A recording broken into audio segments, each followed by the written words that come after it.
안녕하십니까 여러분. 많이 더웠죠? 예. 어제 굉장히 덥더니 오늘도 굉장히 덥네요. 제가 6시부터 에어컨을 켜놨습니다. 조금 시원하십니까? 기도를 하느라 이 뒤로 들어갔더니 이 뒤는 찜질방이네요. 예. 시원한 곳에서 예배 드릴 수 있게 해주신 하나님께 감사를 드립니다. 저는 저희 집사람이 생머리를 하고 있다가 미용실 가서 파마를 하고 와도 뭐가 달라졌는지를 잘 모르는 사람인데 오늘 교회 와 보시니까 뭐가 좀 틀려지지 않았습니까? 뭐요? 와, 이렇게 아름다운 꽃꽂이 보셨습니까? 와, 정말 아름답네요. 제 눈에도 이게 확 뜰 정도로 보이니까 굉장히 아름다운 꽃꽂이임에 틀림없습니다.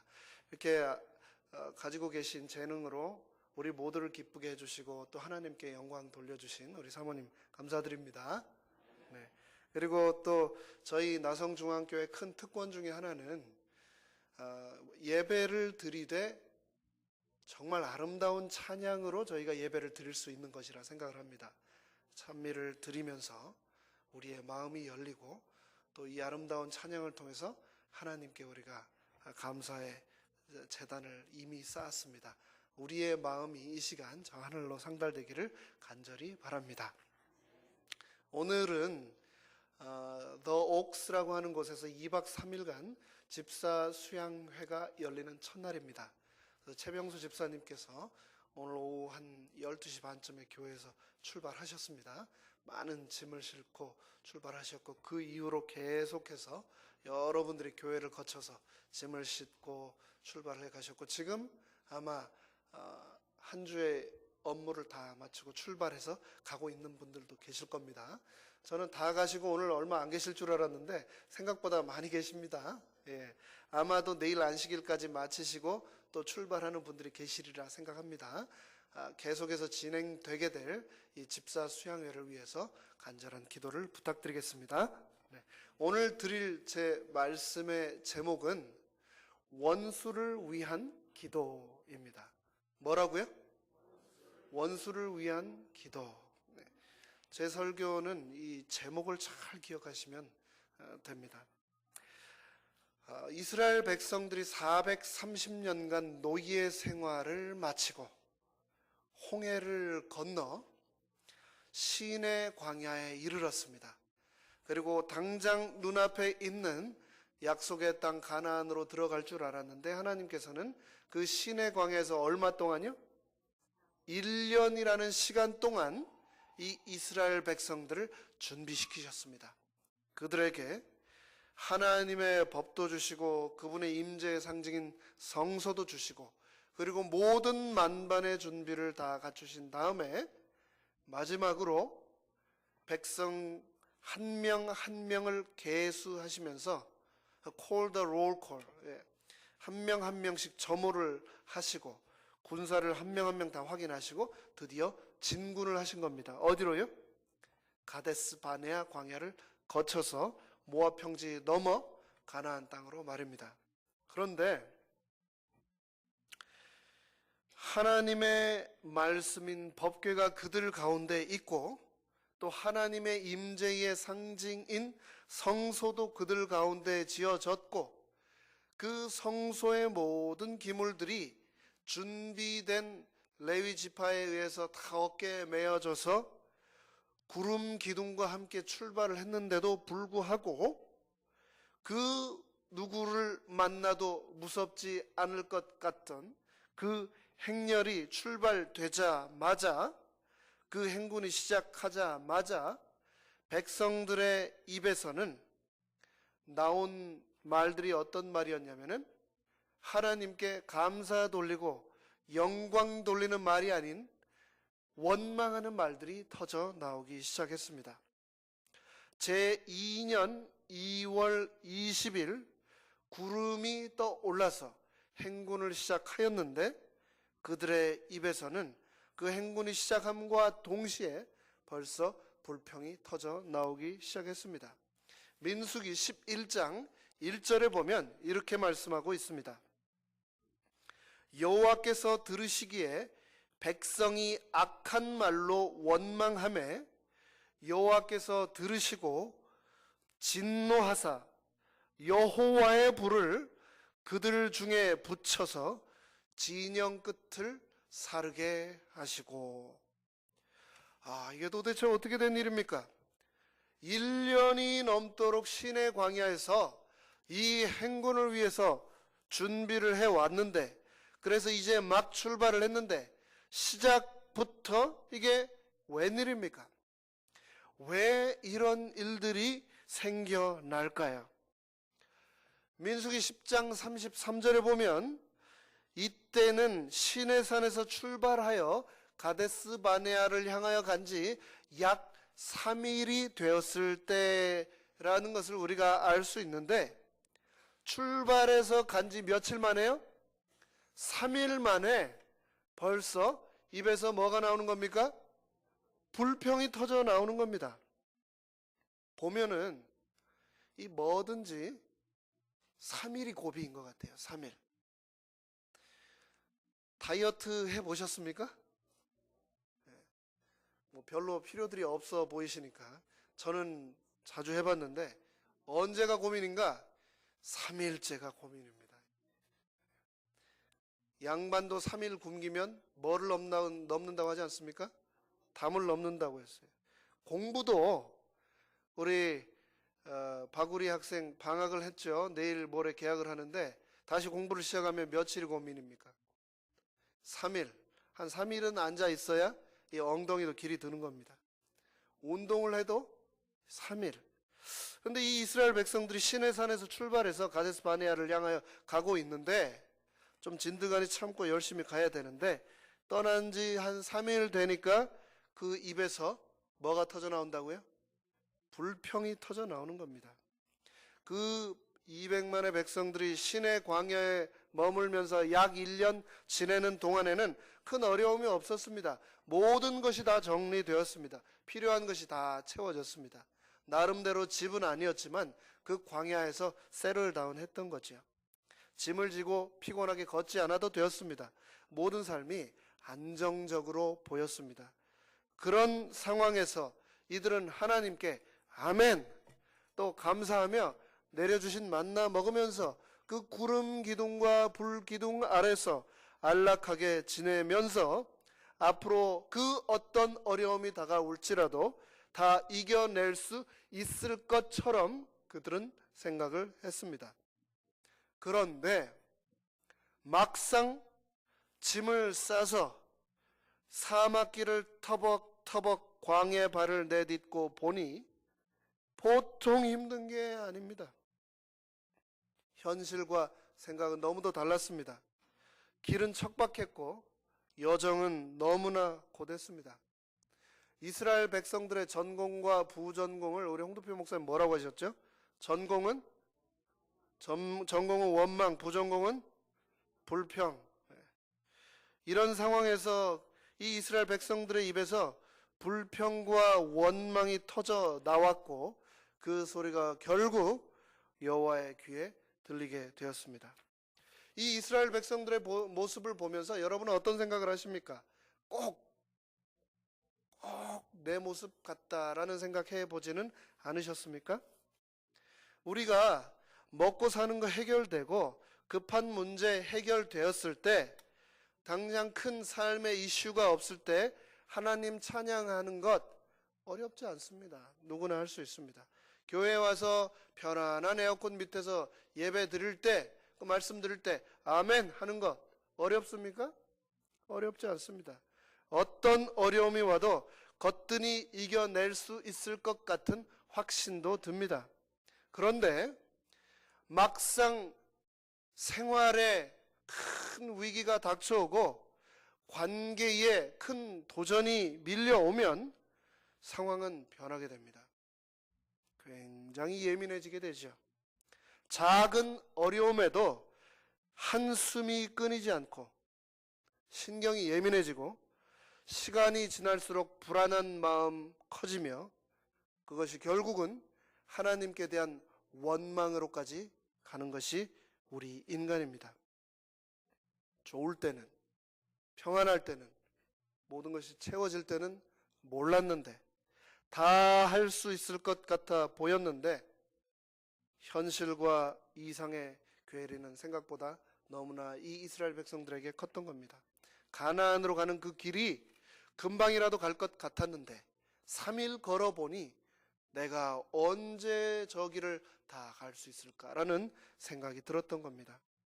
이렇게 백성들이 하나님을 원망하자 어떤 일이 일어났습니까?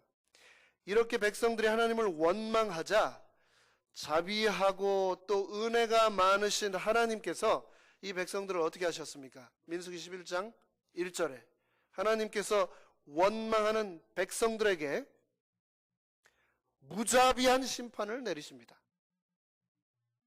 무시무시한 불을 내려 다 태워 죽이셨던 겁니다.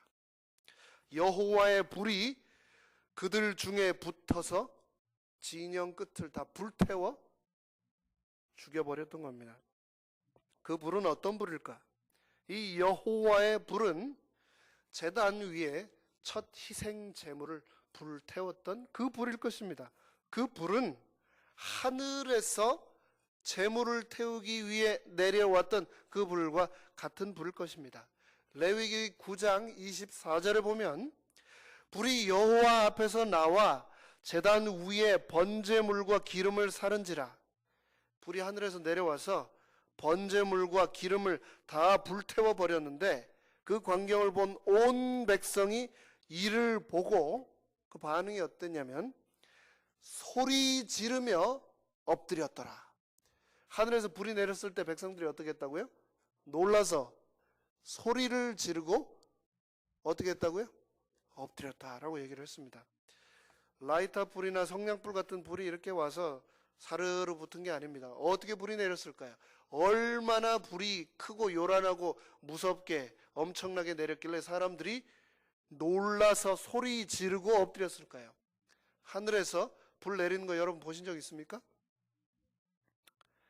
그 불이 내릴 때 이 백성들은 그것을 보고 소리 지르며 엎드렸는데 그 불은 백성들이 드린 이 희생 제물을 통해서 그들의 죄를 용서하시기 위한 불이었습니다. 용서의 불이 그렇게 내렸던 겁니다. 그런데 지금 우리가 본 이 민수기 11장 1절의 불은 용서의 불이 아니라 어떤 불입니까?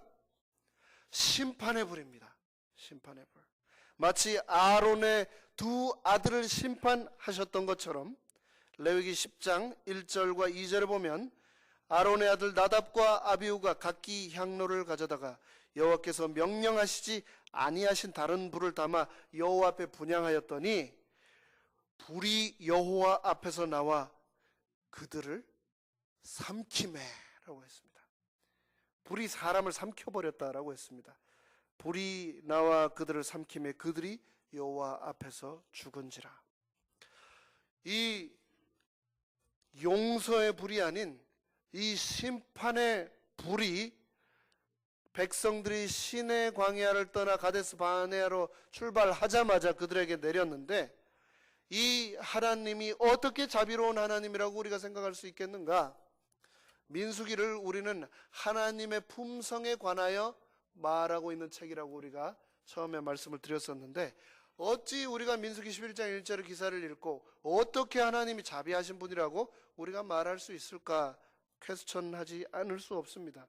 그러나 여기에도 여전히 성경은 하나님의 자비를 보여주고 있습니다. 이 여호와의 불이 내려와 삼킨 그 부분이 어딘가 11장 1절에 보면 바로 진의 끝이다 라고 말하고 있습니다. 그 많은 어마어마한 대형의 그 진의 끝부분을 태워서 그들을 불태워 죽였다라고 말을 하고 있습니다. 사실 이때 얼마나 많은 이스라엘 백성들이 이 불평에 원망에 동참했는지 우리는 정확하게 알 수는 없습니다. 그러나 아마도 생각하기에 대다수의 백성들이 이 원망과 불평에 동참하지 않았을까 그리 어렵지 않게 우리가 생각할 수 있습니다. 어떻게 할 수 있는가? 원망은 에볼라 바이러스보다도 더 빨리, 더 멀리, 더 순식간에 퍼지는 더 치사율이 높은 최고의 사단의 발명품이고 무기이기 때문입니다. 제가 지난 몇 주 전에 감기 걸렸는데 이 감기가 보니까 저희 교회 감기 걸리신 분들하고 증세가 다 똑같아요. 이 감기 때문에 제가 예배를 드리지 못하고 시끄러워서 기침을 하다가 잠옷방에 가서 몇 주 예배를 받습니다. 근데 그 감기가 결국은 저희 가족들한테 다 옮았습니다. 아이들도 이제 콜록콜록. 이 아무리 조심해도 소용이 없더라고요. 모든 사람이 다 앓고 나서 결국은 끝나는 것, 그것이 병인데, 질병인데, 이 원망이라고 하는 질병은 그보다 더하다는 겁니다. 더 치사율이 높다는 겁니다. 더 쉽게 감염된다는 거죠. 하지만 이 무서운 원망에 가담했던 백성들을 향한 하나님의 심판도 모두에게 임하지 않고 진 끝에만 임했다고 하는 것, 그것은 엄청난 하나님의 자비를 우리에게 보여주고 있는 것입니다. 이스라엘 200만 백성들과 가축들이 법궤를 따라서 구름 기둥과 불 기둥을 따라서 이동을 할 때 그 대열은 질서정연하게 순서대로 일정하게 행군을 하게 되어 있었습니다. 그런데 그 모든 진영의 순서대로 다 가고 나서 제일 마지막 진 끝에는 누가 따라가고 있었을까요? 하나님 그 테이블 안에 카운트 되었던 백성들일까요? 족보가 있는 부족에 속해 있었던 사람들이었을까요? 아니면 그냥 이 이스라엘 백성들의 기적을 보고 재앙을 보고 무서워서 따라 나왔던 애굽에 살고 있던 잡족들이었을까요? 이스라엘 백성이 아닌 잡족들이 아마도 그 진영 제일 끝에서 그들의 대열을 따라서 이동하고 있었던 것 같습니다.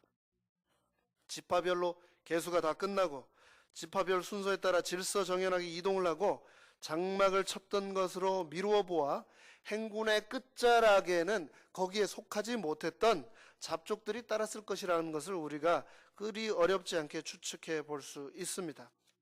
근데 하나님께서 왜 진영의 끝자락에 있는 이 잡족들을 심판하셨을까요? 왜 그러셨을까요? 거기가 무엇의 진원지였기 때문에요? 거기가 무엇의 근원지였을까요? 불평의 근원지였기 때문이었습니다. 그들이 야곱의 자손으로서 족보에 이름이 없는 것, 그거 전혀 문제되지 않았습니다. 하나님은 그런 것 가지고 차별하지 않으셨습니다. 그들이 따라오는 한 하나님의 구름 기둥과 불 기둥에 함께 순종하여 따라가는 한 큰 문제가 되지 않았습니다. 그런데 문제가 되는 것은 무엇이었는가? 그들 마음속에 믿음이 없는 것이 문제가 되었습니다. 그 잡족들은 노예 생활의 혹독함 경험하지도 못했었습니다. 그리고 그들은 다른 세계관과 다른 종교관을 가지고 있었습니다. 결과 그 사람들은 3일 만에 광야 생활, 그 생활을 통해서 지치고, 그러므로 그들 내면 속에 가지고 있던 불평을 곧 모든 백성들에게 쏟아놓기 시작했는데, 그 불평이 엄청난 속도로 이스라엘 백성들 족속마다, 가족마다, 진영마다 침투해 들어갔던 겁니다. 하나님께서는 바로 그런 자들을 그 즉시 불로 심판하심으로 백성들의 잘못을 환기시켜서 바른 길로 가도록 인도하셨습니다. 근데 여기서 주목할 점이 한 가지 있습니다. 이스라엘 백성들이 불평과 원망이 전공과 부전공인 사람들인데, 이렇게 한번 처음에 이제 막 출발해서 처음에 좀 힘들 수도 있지 않습니까? 이제 고작 3일 길 가서 힘들다고 이 어린 양 피우는데 그것을 봐주지 않고 그 자리에서 하나님께서 불을 내려서 그 진영을 다 태워 불살라 죽여 버리셨다는 것, 이거 좀 이해가 가지도 않고 좀 너무 섬뜩하지 않습니까? 왜 하나님께서는 늘상 하는 불평, 맨날 들으시던 그 이스라엘 백성들의 불평에 어떨 때는 용서를 해주시다가 왜 이때는 유독 민수기 11장 1절에서는 봐주지 않으시고 그 자리에서 불로 심판을 하셨던 걸까요? 하나님께서는요, 이스라엘 백성들이 이전에 출애굽해서 시내산으로 향할 때에도 여전히 그들이 불평을 하였지만 그때까지는 그들을 징계하지 않으셨습니다. 아마도 그들이 430년간의 노예 생활을 통해서 구별된 백성으로 정체성도 확립되지 않았고 하나님에 대해서 잘 몰랐기 때문에, 영적으로는 어린아이에 불과했기 때문에 그들이 불평을 하더라도 하나님께서는 그냥 받아주셨던 것 같습니다. 그들은 홍해 앞에서도 불평을 했었습니다. 출애굽기 14장 11절에 그들이 또 모세에게 이르되 애굽에 매장지가 없어서 당신이 우리를 이끌어내어 이 광야에서 죽게 하느냐? 어찌하여 당신이 우리를 애굽에서 이끌어내어 우리에게 이같이 하느냐? 누구에게 원망하고 있습니까? 모세에게 원망을 하고 있는 겁니다. 애굽에서 죽게 놔두지 왜 우리를 이 사막으로 끌고 나와서 여기에서 우리를 죽게 하느냐? 모세를 향하여 원망을 하고 있습니다. 원망을 하려면 누구에게 해야 되는데요? 원망을 하려면 누구에게 해야 됩니까? 하나님한테 해야죠. 근데 하나님께 원망하지 않고 누구한테 원망을 하고 있습니까? 모세에게 원망을 하고 있는 겁니다. 그렇게 해서 홍해를 앞두고 백성들이 불평할 때 하나님께 그들을 태워 죽이지 않으셨습니다. 어떻게 하셨습니까? 불평할 때 홍해를 갈라주셨습니다. 불평 가득한 그 사람들이 홍해를 건넜습니다. 그런데 그러고 끝나지 않았습니다. 홍해를 기적적으로 건넌 후에 이 백성들은 여전히 불평을 합니다. 출애굽기 15장 23절에요. 마라에 이르렀더니 그곳 물이 써서 마시지 못하겠으므로 그 이름을 마라라 하였더라. 백성이 누구에게 원망하여 가로되? 또 하나님한테 안 하고 누구한테 원망합니까?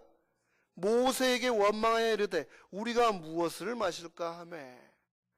홍해를 건너는 그 기적을 맛보았는데 이제 마라에 이르러서 마실 물이 없다고 또 모세에게 원망을 하고 있는 겁니다. 그리고 나서 한 달 후에 애굽 땅에서 고기가마 곁에 있을 때를 그리워하며 또 불평을 하는데요. 출애굽기 16장 2절로 3절입니다. 이스라엘 자손 온 회중이 그 광야에서 모세와 아론을 원망하여 이스라엘 자손이 그들에게 이르되 우리가 애굽 땅에서 고기가마 곁에 앉아 있던 때와 떡을 배불리 먹던 때 여호와의 손에 죽었더라면 좋았을 것을 네가 이 광야로 우리를 인도내어 이 온 회중이 굶어 죽는도다. 또 굶어 죽는다고 누구에게 원망하고 있습니까? 또 모세에게 원망을 하고 있는 겁니다. 또 원망, 또 원망, 또 원망. 그 이후에 또 원망합니다. 물이 없다고. 출애굽기 17장 1절 2절. 이스라엘 자손의 온 회중이 여호와의 명령하신 신광야에서 떠나 그 노정대로 행하여 르비딤의 장막을 쳤으나 백성이 마실 물이 없는지라. 백성이 모세와 다투어 이르되 우리에게 물을 주어 마시게 하라. 이 이스라엘 백성들은 정말 원망이 끝이 없는 사람들이었습니다. 불평이 끝이 없는 사람들이었습니다. 홍해를 건너서 시내 산에 도착할 때까지 불평과 원망을 하지 않은 적이 한 번도 없었습니다. 보니까 이 사람들은 원래 그런 사람들이에요. 원래 투덜거리고 불평하고 입만 열면 온갖 부정적인 것들이 전자동으로 쏟아져 나오는 사람들이 바로 이 이스라엘 백성들이었습니다. 하지만 그런 사람들을 하나님께서 홍해를 갈라서 시내 광야에서 몇 년을 보냈습니까? 1년을 보내면서 이들이 많이 달라졌습니다. 그들이 아말렉과 싸움을 하면서 놀라운 승리를 얻었습니다. 여호와께서 영원토록 아말렉 사람들과 싸울 것이라. 출애굽기 17장 16절에 말하면서 The Lord is my banner. 여호와 니시 하나님은 나의 깃발이시다. 그 깃발이 있는 한 하나님께서 나를 위하여 싸우실 것이다. 나에게 더 이상 두려움이 없다. 그들에게 원망이 사라진 것처럼 보였습니다. 그리고 나서 출애굽기 20장을 통해서 하나님께서는 그들에게 직접 시내산에서 10계명을 반포해 주셨습니다. 말씀을 주신 거죠. 생명이신 말씀, 하나님께서 그 백성들과 함께 친히 거하신 겁니다. 이 민수기의 히브리 이름이 무엇이냐면 전에 한번 말씀드렸는데요. 베미드바르, 이것이 히브리어로 민수기라는 한 책 제목의 이름인데, 이 베미드바르의 뜻은 말씀의 장소, 또 말씀이 임하는 곳, 그것이 바로 이 베미드바르라고 했습니다. 하나님께서 시내산에서 십계명을 반포하심으로 하나님의 말씀이 그들 가운데 거하는, 하나님의 임재가 언제나 함께하는 그런 곳이 되었던 겁니다. 그런 백성들이 되었던 겁니다. 그리고 나서 출애굽기 25장부터 31장까지 하나님께서는 백성들을 통하여 성막을 짓게 하시고 내가 너희와 함께 거하겠다 하셔서 친히 인간의 손으로 지은 그 성막에 온 우주의 왕이신 하나님께서 친히 내려와 함께 계셨던 겁니다. 각종 예배와 정결의식 그리고 생활 방식에 대해서 다양하게 레위기 1장부터 27장까지 구구절절히 하나님께서 이 백성들을 지도해 주시고 교육해 주셨습니다. 그리고 심지어 그들을 위해서 단 하루도 빼놓지 않고 매일 출애굽기 16장에 보면 그들에게 만나를 내려주기까지 하셨습니다. 마침내 이 백성들, 오합지졸의 노예들이 진이 조직화되고 하나님의 뜻을 분명하게 깨달아 알고 순종할 수 있도록 이들이 준비가 되기까지가 바로 민수기 1장부터 10장까지의 내용이었습니다. 그리고 오늘 이 민수기 11장 1절에서 이 백성들이 드디어 가네스바데아 광야를 향하여 출발한 것입니다. 그런데 그들이 출발하자마자 또 그들의 과거에 죄악된 습관, 뭐가 또 나왔다고요? 또 원망이 나왔던 겁니다. 불평이 나왔던 겁니다.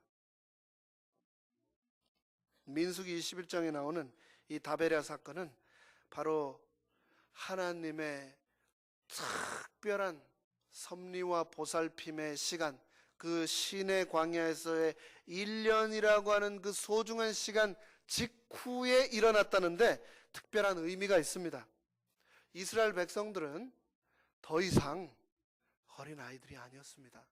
더 이상 받아주는 것 받아먹고 아무 때나 하고 싶은 원망하는 그런 노예들이 더 이상 아니었습니다. 오합지졸의 노예 그룹도 아니었습니다. 그들은 하나님의 율법을 소유하고 있었고 하나님의 군대로 조직되어 있었습니다. 이제는 어리광 피울 때가 아니었습니다. 이제는 더 이상 응석 부릴 그런 나이가 아니었습니다. 이제 그들은 하나님의 군대로서 담대하게 가나안을 향하여 나아가야 할 사람들이었습니다. 그런데 그러했던 사람들이 3일이 채 지나기도 전에 또 다시 쓰러지고 만 것입니다. 그러자 하나님께서는 이 불평하는 백성들에게 드디어 정말 오래 참으시다가 드디어 첫 번째 징계를 내리신 것입니다. 이처럼 하나님께서는 각 사람에게 합당한 삶을 요구하고 계십니다. 누가복음 12장 48절은 이렇게 말하고 있습니다. 무릇 많이 받은 자에게는 많이 찾을 것이요 많이 맡은 자에게는 많이 달라 할 것이니라.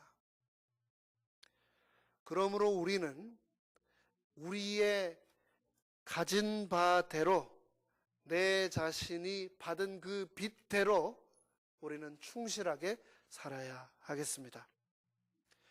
교회에 수십 년 신앙생활을 하고 장로로 이 교회를 섬기시는 분과 이제 막 교회를 출석하기 시작한 초신자가 그 기준이 같을 수 없습니다. 교회에서 오랫동안 신앙을 해 오신 분들은 결코 초신자들의 기준을 가지고 자신에게 적용해서는 안 되겠습니다. 또 반대로 초신자들을 바라보는 관대한 눈을 가지고 자신을 대해서도 안 되겠습니다. 하나님은 각자 우리가 받은 그 빛에 합당한 삶을 하나님께서는 지금 보기 원하고 계신 것입니다. 홍해 앞에서 불평이나 다베랴 앞에서 지금 민수기 11장에서의 불평이나 겉으로 볼 때는 똑같은 불평입니다. 홍해에서 불평하던 그 사람들이 똑같은 내용을 가지고 불평을 했고 민수기 11장 다베랴에서도 똑같은 내용으로 똑같이 불평을 하고 있는데 같은 불평이 결코 아니라는 것입니다. 왜냐하면 하나님을 모르는 자들의 불평은 하나님의 능력을 보여줄 수 있는 기회가 되지만 그분을 알만한 자들의 불평은 하나님의 심판을 가져오기 때문에 완전히 다른 불평입니다. 여러분은 어떻습니까? 나 자신은 어떤 사람으로 살아가고 계십니까? 지금 하늘 가나안 향해 가는 여정 중 여러분은 어디쯤 계십니까? 아직도 애굽 땅에 머물러 계십니까? 아니면 지금 막 홍해 언저리에 계십니까? 아니면 시내 광야에 계십니까? 아니면 가데스 바네아 광야를 지나서 또 거기를 넘어서 약속의 땅을 맛보고 계십니까? 아니면 벌써 하늘의 만나를 맛보고 계시지는 않습니까? 하나님께서는 우리가 받은 그 빛에 합당한 열매를 맺음으로 하나님께 영광 돌리기를 기대하고 계신 것입니다. 그 열매는 오늘과 내일이 같아서는 안 됩니다. 내일은 더 풍성하게, 모레는 그보다 더 풍성하게 열매 맺는 삶을 하나님께서는 우리에게 기도하고 계신 것입니다. 불이 이스라엘의 그 진에 내려서 그 진 끝을 불사를 때 그 광경은 정말 무시무시했을 것입니다. 여러분, 불 나는 거 보신 적 있으십니까? 불 구경해 보신 적 있습니까? 네. 불이 나면은 정말 무섭습니다.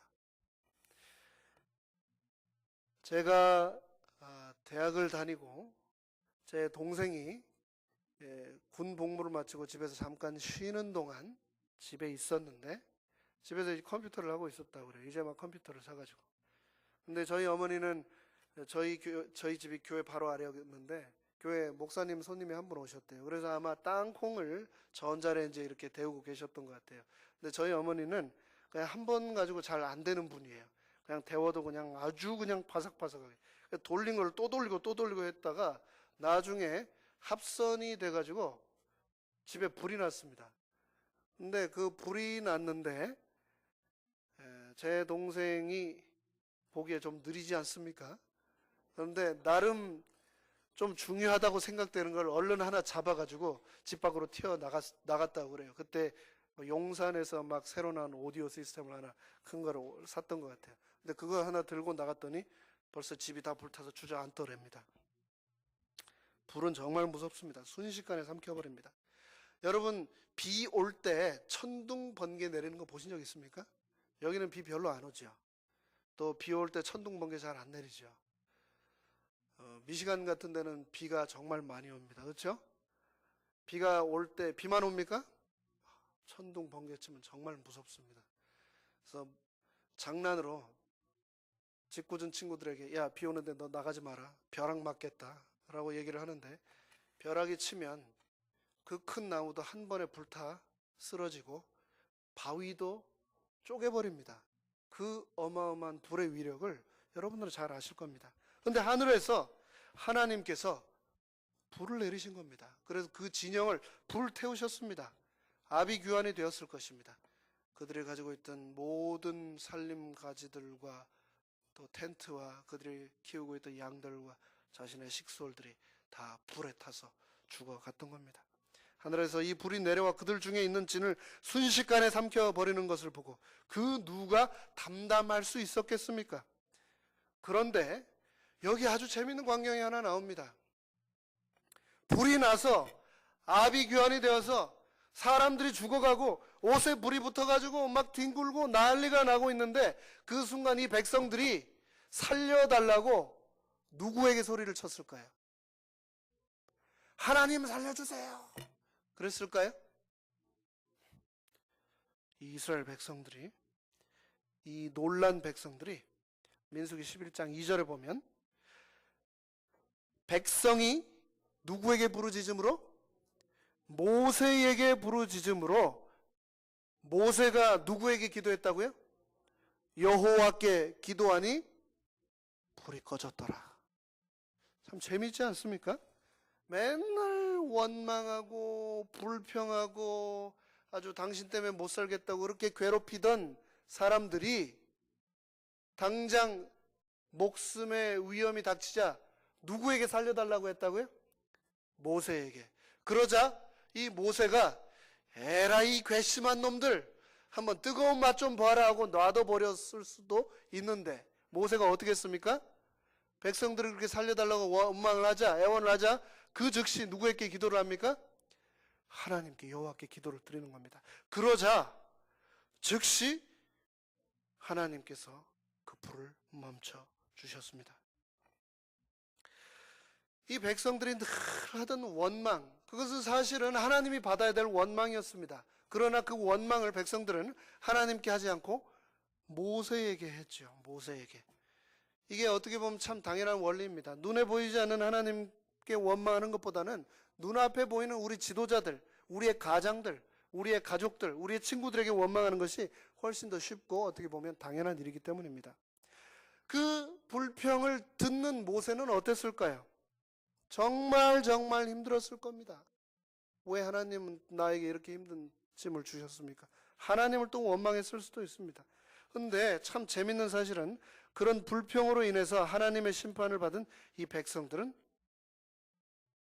모세에게 도와달라고 부르짖었고 모세는 그들을 위해서 또 다시 하나님께 부르짖었다는 겁니다. 이처럼 사람들은 자신을 위하여 중보하는 일을 그들이 상처를 주었던 바로 그 사람에게 의존하고 있다는 것은 매우 특별한 의미가 있습니다. 무슨 말인가? 원망을 한다는 것은요,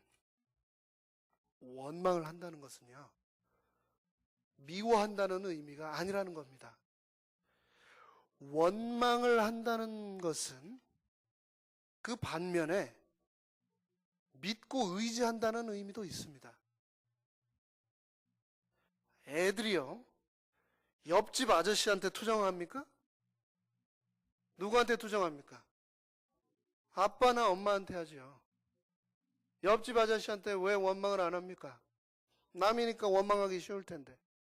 기대하는 게 없기 때문에 그렇습니다. 원망한다는 것은 미워한다는 것이 아니고 믿고 기대한다는 의미도 가지고 있습니다. 욥의 경우를 보겠습니다. 친구들이 욥을 도왔습니까? 환난의 때에 욥을 괴롭혔습니까? 친구라고 하는 사람들이 더 욥을 괴롭혔습니다.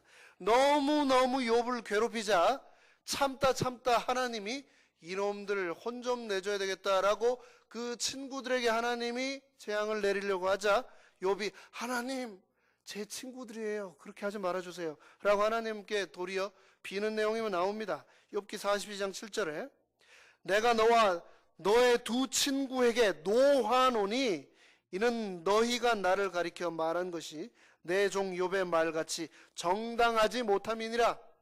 너의 그 친구들이 너에게 정당하지 못하게 대하고 있어. 너무나 부당하게 대하고 있어. 너를 너무나 괴롭히고 힘들게 하고 있어. 내가 참지 못하겠다. 쉴 새 없이 내뱉는 친구들의 칼날 같은 말 때문에 하나님이 나까지 마음이 아파서 더 이상 못 참겠다라고 하면서 그들을 향해 노를 바라시는 하나님께 정작 중재자의 역할을 한 사람은 남이 아니라 누구였을까요? 욥이었습니다. 욥이 하나님께 하나님 제 친구들입니다. 괜찮습니다. 제발 재앙을 내리지 말아주십시오. 욥이 막았던 겁니다. 욥이 그 벗들을 위하여 빌매 여호와께서 욥의 곤경을 돌이키시고, 욥기 42장 10절에서 욥이 그 친구들에게 내리고자 하는 그 재앙을 하나님께 막아달라고 부탁을 했던 것입니다. 상처를 그렇게 줬었는데 그들을 위해서 기도하고 있는 이 욥의 모습이 신약에도 똑같이 드러나는데, 바로 스데반을 통해서 우리는 그 모습을 또다시 발견할 수 있습니다. 스데반의 설교를 들은 이 유대인들이 귀를 막고 그에게 달려들어 성 밖으로 끌어내 돌로 쳐서 죽이는 그 순간, 스데반은 자신에게 돌을 던진 사람들을 하나님께 부탁하며 그들을 위해 기도했습니다. 자신을 죽인 자들을 위해 기도한 사람은 다름 아닌 스데반이었습니다. 이 모습을 우리는 또 다시 어디에서 볼 수 있는가? 이 모습을 보면 예수님의 십자가를 우리가 생각하지 않을 수 없습니다. 수많은 사람들의 조롱과 핍박 속에서 예수님은 십자가에 못 박히셨습니다. 그리고 마지막까지 숨이 넘어가는 그 순간까지 그들은 예수님을 조롱하기 멈추지 않았습니다. 그런데 바로 그때 십자가에서 예수님은 그들을 위해 중보 기도를 하셨던 겁니다. 누가복음 24장 34절에서 아버지여 저희를 사하여 주옵소서. 저들은 그들이 하는 일을 알지 못하나이다. 그들을 위해 기도하고 계신 이 예수님을 우리는 볼 수 있는 것입니다. 이처럼 우리가 기도를 할 때는 상처받은 자가 상처 주는 자를 위해서 기도를 해야 될 것입니다. 예수님께서는 원수를 사랑하며 너희를 핍박하는 자를 위하여 기도하라고 마태복음 5장 44절에 말씀하셨습니다. 내 사랑하는 사람도 챙기기 어렵고 기도하는 것도 어려운데 어떻게 원수까지 위하여 기도합니까? 참 이해가 가지 않는 말씀입니다. 나를 핍박하는 사람을 위해서 기도하라고요? 참 이해가 가지 않습니다, 예수님. 근데 예수님께서는 너가 상처받은 자이냐? 그렇다면 너에게 상처 준 자들을 위하여 기도하라. 상처받았다고 언제까지 눈물만 흘리고 있겠느냐? 눈물 그만 닦고 그들을 위해 기도하여라 라고 말씀을 하고 계신 것입니다. 하나님은 그 일을 우리에게 요청하고 계십니다. 중보기도는 내 마음에 드는 사람들만을 위해서 하는 기도가 아닙니다. 나를 향해서 돌을 던지는 자, 나에게 온갖 비난의 말을 하는 자들을 위해서도 동일하게 드려져야 되는 것, 그것이 바로 우리의 기도입니다.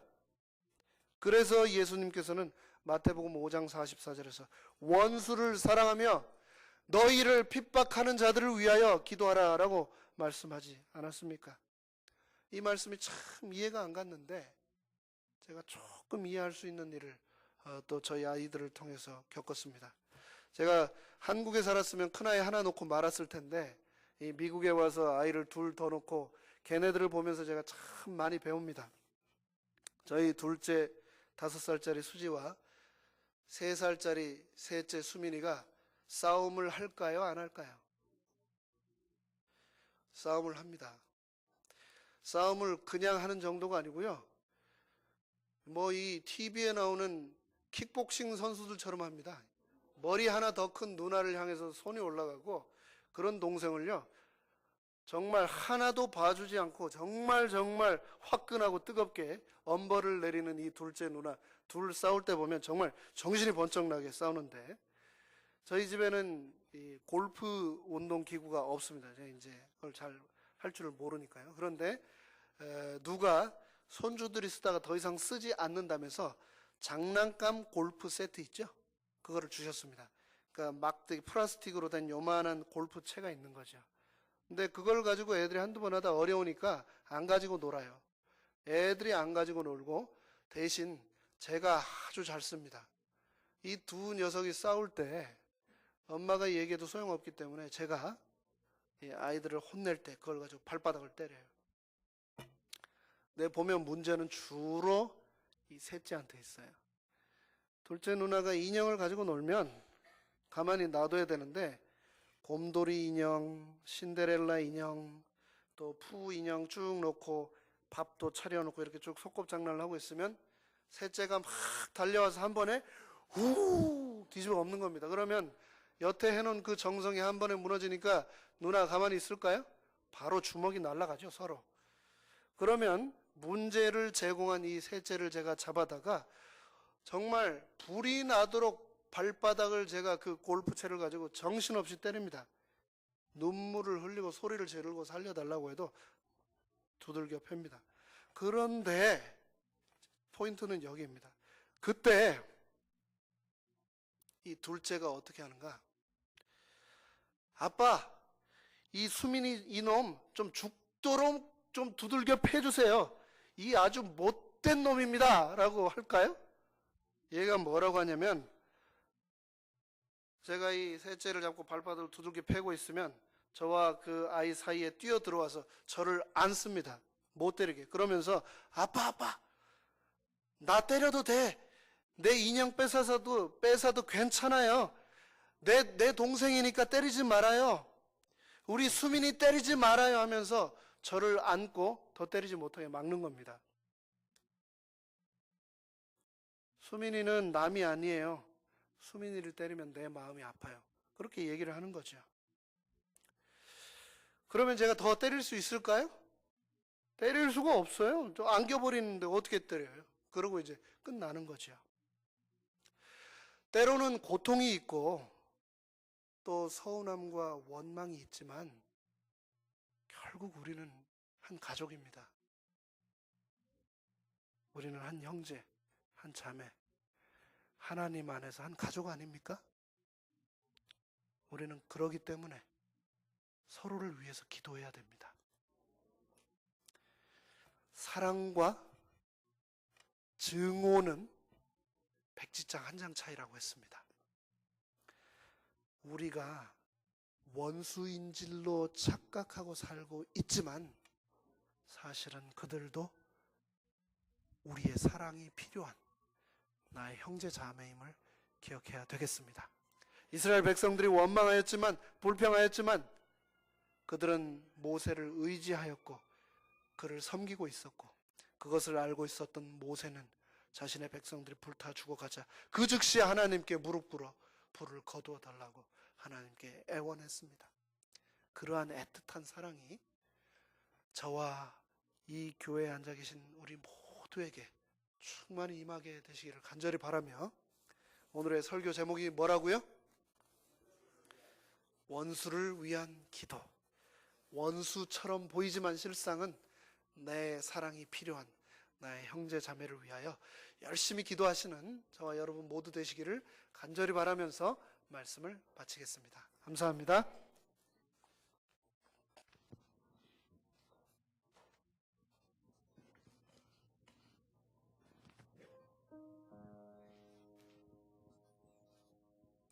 세상 근심 사라질 그날 그 아침 그날에 하늘에 가겠네 그 아침 기쁜 아침 기쁜 날 기쁜 그날 은혜가 넘치는 날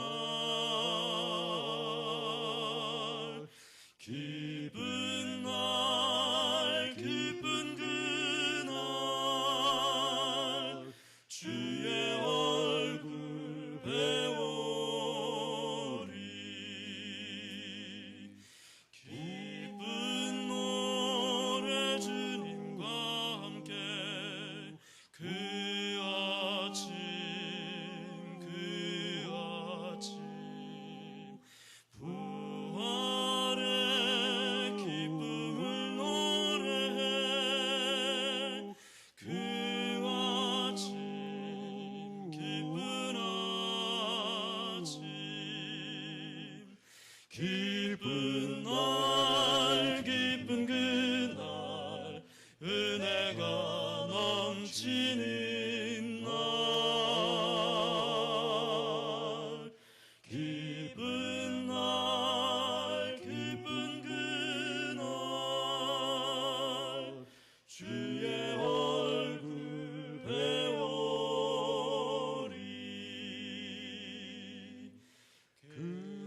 그날에 주님을 만나리 그 아침